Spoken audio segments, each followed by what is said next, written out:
Hello, আসসালামু আলাইকুম। আমি তোরা খান চলে এলাম গাছপালা নিয়ে। আমাদের যে গ্রিন হাউসে গাছগুলো ছিল সেগুলো লাগাবো, কারণ গাছগুলো একটু বড় হয়ে গেছে।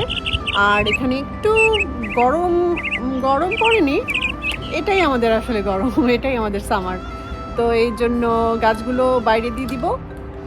তো এই যে দেখেন গাছগুলো নিয়ে নিয়েছি। আর এখানে আমরা বাজার থেকে পুঁইশাক এনেছিলাম, সেগুলোকে কি বলে এটাকে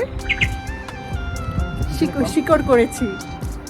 হ্যাঁ, এই যে দেখেন শিকড় বের হয়েছে। এগুলোকে আমরা আজকে টবে দিয়ে দিব। এগুলো হচ্ছে আমরা বীজ থেকে পুঁইশাক করেছি।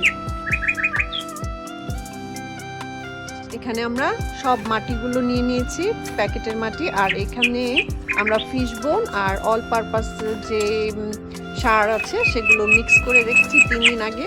এগুলো মিক্স করে আমরা মাটিটাকে ঢেকে রেখেছিলাম। আমরা যে আসলে গাছপালা সম্পর্কে অনেক কিছু জানি তা না, যতটুকু জানি ততটুকুই আসলে অ্যাপ্লাই করার চেষ্টা করি। আর গাছপালার পিছনে আসলে অনেক সময় দিতে হয়, তো এত সময়ও দিতে পারি না আমরা। তো আমাদের যেদিন ছুটি থাকে সেদিন আমরা বাসার বাড়তি কাজগুলো করার চেষ্টা করি। তো আজকে আমাদের ছুটি, আর বাইরের টেম্পারেচারও 18-19 ডিগ্রি সেলসিয়াস চলছে।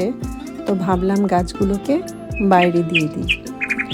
আর আমাদের বাসার সব কাজগুলোই আমি এবং খান সাহেব দুজনে মিলেই করি। এতে হয় কি, দুজনের সময়টাও ভালো কাটে, আর গল্প করতে করতে আসলে সব কাজ হয়ে যায়। নিজের সংসারের যে কোনো কাজে আমার মনে হয় এটা হাজবেন্ডের কাজ বা এটা ওয়াইফের কাজ বলে কিছু নেই। যেহেতু সংসারটা আমাদের দুজনের, তো সব কাজগুলো আমাদের দুজনেরই করতে হবে। আর দুজনে মিলে কোনো কাজ করলে কিন্তু বোর তো লাগেই না, বরং সংসারের প্রতিটা জিনিসের প্রতি দ্বিগুণ মায়া হয়ে যায়। তো এই তো ছিল আজকের ভিডিও। সবাই ভালো থাকবেন, সুস্থ থাকবেন, হাসি খুশি থাকবেন। ধন্যবাদ।